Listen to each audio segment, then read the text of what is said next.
Hey everyone, and welcome back to the channel. Today, we're diving into a topic that might seem a little counterintuitive at first, especially in our goal-oriented world: the illusion of control, and why our relentless focus on planning can sometimes be a trap. We all do it, right? We plan our days, our careers, our finances, our futures, and on the surface, planning feels good.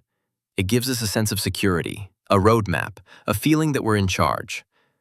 But what if this very desire for control, when taken too far, is actually leading us to more stress, more anxiety, and more disappointment?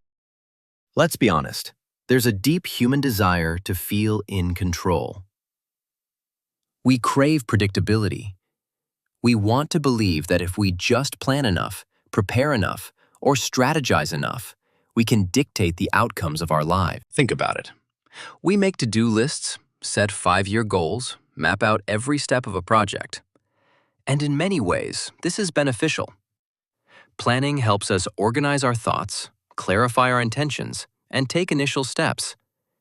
It gives us a sense of purpose. But here's where the Stoics offer a profound and often challenging insight. They understood that while we can influence much, we ultimately control very little of what happens to us. At the heart of Stoicism lies a fundamental concept called the dichotomy of control. It's simple, yet revolutionary. What is within our control? Our judgments, our desires, our aversions, our opinions, our actions, our character?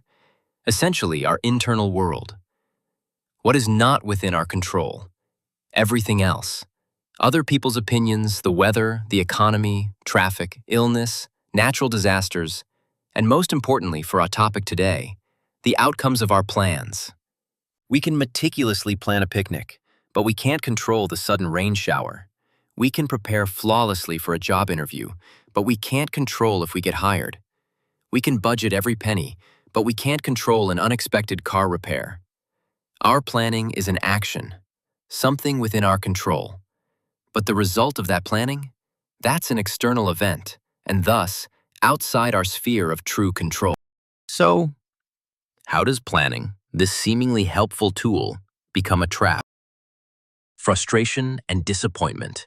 When we rigidly attach ourselves to a specific outcome of our plan, and reality inevitably deviates, which it always does, somehow, we're flooded with frustration, anger, and disappointment.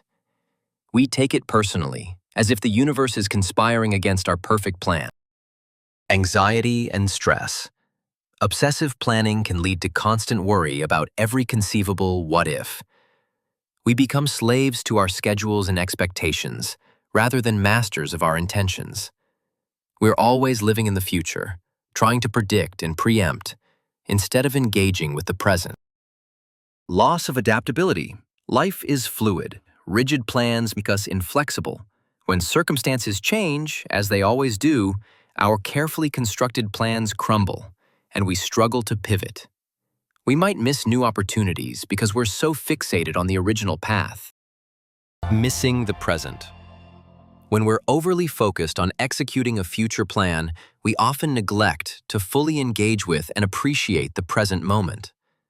We're racing to the next milestone rather than living where we are right now. This isn't to say we shouldn't plan at all. The Stoics were incredibly practical. Seneca himself advised foresight.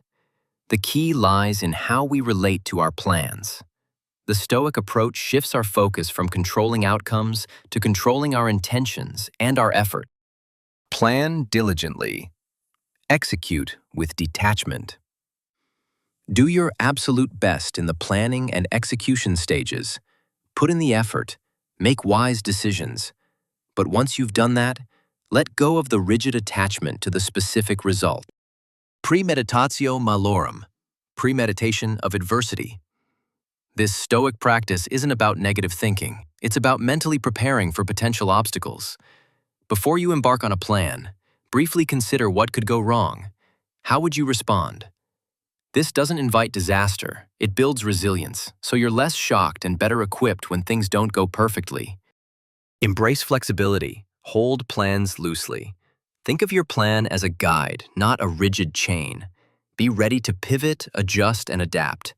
Life will throw curveballs, and your ability to respond skillfully is more valuable than your ability to stick to an initial blueprint.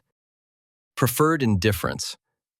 For the Stoics, things like wealth, health, and even the success of our plans are preferred indifference. We might prefer them, but they aren't essential for our virtue or happiness.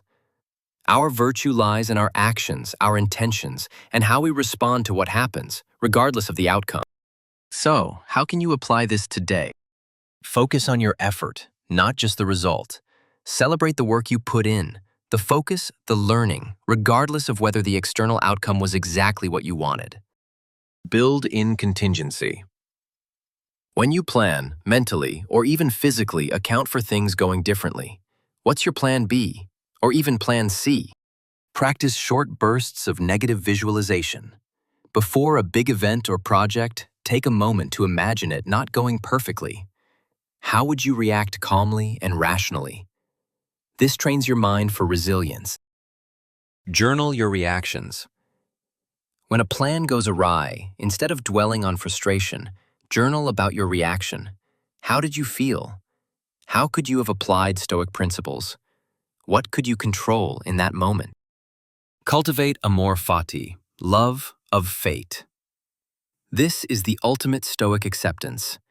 When things don't go according to plan, cultivate a mindset of loving what happens, seeing it as part of the grander, uncontrollable flow of life. It's not about resignation, but about embracing reality. True freedom and tranquility don't come from controlling every aspect of our lives.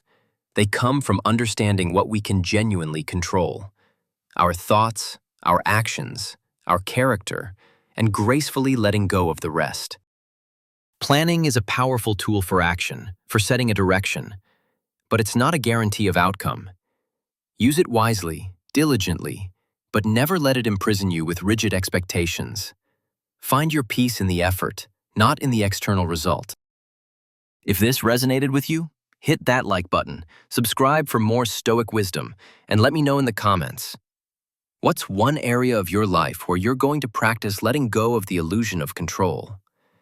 Until next time, stay wise and embrace what is.